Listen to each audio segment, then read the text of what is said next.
Bonjour tout le monde, je suis très heureuse de vous retrouver aujourd'hui pour un nouveau tuto astuce spécial carterie pour une mise en couleur à l'aquarelle avec les superbes tampons de la marque Stampin' Bella que j'ai mis en couleur avec les crayons, donc les Distress, les aquacolors, ainsi que les Faber-Castell Albrecht Dürer. Donc pour la réalisation de ma carte, je suis partie sur les deux dernières nouveautés de la marque Stampin' Bella. Donc c'est le petit personnage avec sa petite armure et également le fond avec les châteaux. Donc pour la mise en couleur de mon petit chevalier, on va dire, j'ai utilisé tout simplement les crayons Distress. Donc ce sont les Watercolor Pencil que j'aime vraiment beaucoup, que j'ai pu découvrir dernièrement euh, que je vous ai présenté d'ailleurs dans une autre vidéo. Donc ce sont des crayons aquarellables qui sont relativement gras. Et là sur ma vidéo, j'ai voulu les combiner avec les Faber-Castell et Albrecht Dürer, des crayons de couleur aquarellables également. Alors on n'est pas du tout sur la même gamme, hein. Les crayons de couleur sont des crayons de couleur. Et les water pencil de Distress, c'est un petit peu comme de la cire. Ça ressemble un peu au néocolor, mais le rendu n'est pas du tout le même, puisque le néocolor est un petit peu opaque mat, que celui-ci est davantage brillant et translucide. Donc, comme vous pouvez voir, pour la réalisation de ma colorisation, comme d'habitude, je commence donc par faire mes ombres, c'est-à-dire que je vais vraiment ancrer avec l'aide des crayons Albrecht Dürer et les crayons watercolor au niveau de mes ombres. Et c'est seulement à la fin que je vais venir étaler avec mon pinceau à réservoir d'eau. Donc vous êtes très nombreuses à me demander quelle marque j'utilise pour mon pinceau à réservoir d'eau. Ce sont tout simplement les As Jojo que je trouve en vente sur la Fourmi Créative, qui sont pas très très chers, mais c'est vrai qu'ils ont une bonne contenance et la pointe est vraiment très agréable pour l'utilisation pour étaler le pigment.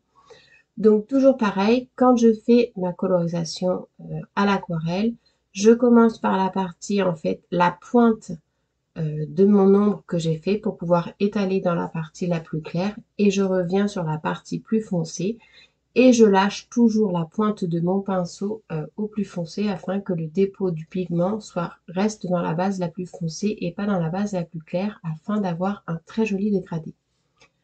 Donc, j'ai deux façons d'utiliser mes crayons, c'est-à-dire soit je colorie directement sur le papier. Euh, D'ailleurs, il faut sécher hein, entre chaque colorisation. C'est important de sécher, je vois, parce que je suis en train de faire le hot gun. Il faut vraiment sécher pour pouvoir avoir un travail propre et relativement sec pour pas que l'eau se mélange les couleurs les unes avec les autres. Donc, soit j'en colore directement mon papier et ensuite je viens étaler avec mon pinceau à réservoir d'eau. Ou alors, tout simplement, je viens chercher directement l'encre sur le crayon. Donc ça permet d'avoir davantage de précision. C'est très bien quand vous faites des petites retouches ou quand vous avez des toutes petites parties à colorier. Sinon, après, voilà, là, comme vous pouvez voir, j'ai bien séché au niveau de ma mise en couleur au Distress Watercolor Pencil. Et ensuite, je suis venue rajouter du crayon Albrecht Dürer parce qu'ils sont beaucoup plus opaques pour avoir un dégradé beaucoup plus prononcé. Donc, ce sont des crayons qui sont tout à fait compatibles les uns avec les autres. Donc, ça, c'est super intéressant de pouvoir utiliser les deux en même temps. Au niveau de la finition et du rendu, j'aime bien faire un petit liseré noir tout autour pour pouvoir accentuer davantage les traits de mon personnage. Donc là, j'utilise tout simplement un stylo feutre pointe fine. Je crois que c'est la marque Copic, celui-ci. Donc très important, quand vous faites ça, il faut que ce soit bien bien sec, sinon ça risque de bavouiller. J'essaye avec un petit peu de Posca blanc. Alors le problème du Posca que je rencontre, je pense que c'est peut-être parce que c'est pas assez sec, mais ça se voit pas suffisamment bien quand je fais les traces au Posca blanc. J'ai détouré du coup mon petit personnage. Je suis partie sur le tampon du coup du paysage. Donc je suis partie sur le paysage avec le château parce que je trouve que ça se prêtait vraiment parfaitement bien avec mon petit chevalier. Je l'ai tamponné directement sur une feuille de papier. Donc le papier que j'utilise, c'est tout simplement du papier canson, en fait, du papier à dessin. Et donc je vais le mettre en couleur, pareil, au crayon couleur et ainsi qu'au Distress Water Pencil. Donc, je vous fais un petit zoom et je vous explique ça au fur et à mesure. Donc pour la mise en couleur de mon château, j'ai fait directement en fait ma mise en couleur au crayon de Faber-Castell Les Arbres et Durer et également du coup au watercolor de Pencil de Distress. Je n'ai pas mis en eau en fait directement. J'ai d'abord mis en couleur l'ensemble de toute ma création et ensuite je vais venir travailler avec l'eau directement. Donc je n'hésite pas à mélanger les crayons les uns avec les autres pour pouvoir avoir un beau dégradé. Ensuite, au niveau de la route, comme vous pouvez voir, je suis partie vraiment sur les côtés et j'ai étalé l'encre sur l'allée. Ça, c'est quelque chose qui est assez important. Si vous coloriez trop, vous allez avoir des bases très foncées, comme là, vous pouvez voir sur le vert. J'ai voulu volontairement que ce soit foncé au côté du chemin. Donc, du coup, il y a beaucoup de pigments. J'ai laissé du blanc sur les extrémités, comme ici sur la colline, pour pouvoir étaler au maximum mon pigment et avoir un joli dégradé avec une place relativement grande pour celle-ci.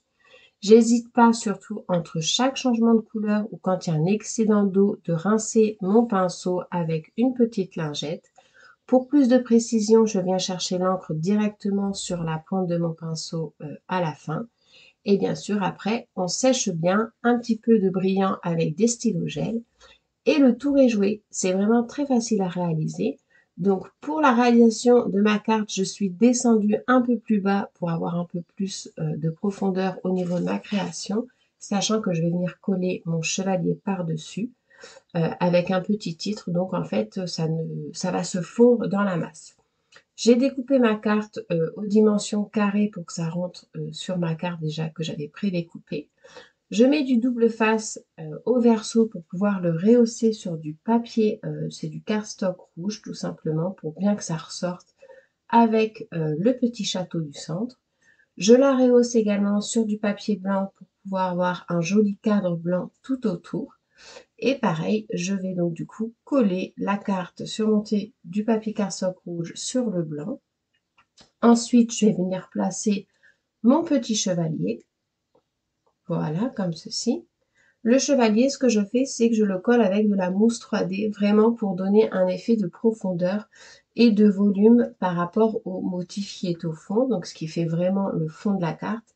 Et au premier plan, on aura le chevalier qui ressort vraiment super bien et je trouve que c'est nickel.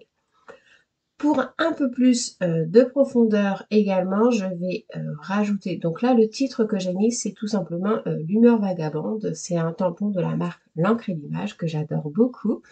Donc là c'est vraiment un combo perfect au niveau de ma carte et des tampons chouchou. J'ai envie du coup de remonter ma carte sur du cardstock rouge pour avoir encore plus de cadre et je trouve que ça va vraiment bien avec le style des tampons de la marque Stampin' Bella.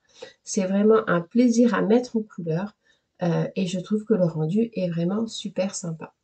Donc voilà, j'essaye encore. Après, on peut ne plus s'arrêter, mais voilà, c'est vrai que je remets, je crois, du papier blanc également. Donc pour l'occasion, j'utilise du papier de chez Action. C'est un papier à moindre coût, c'est le papier aquarellable avec des motifs de fond qui va très bien quand on fait de la carterie. C'est vraiment très sympa à utiliser. Ça fait une belle finition et c'est vraiment à moindre coût. Donc du coup, elle sera hop remontée sur du papier blanc. Donc c'est vraiment plus pratique comme ça on peut écrire un petit mot derrière. Ça ressort vraiment bien au niveau du cadre. Et voilà, le tour est joué.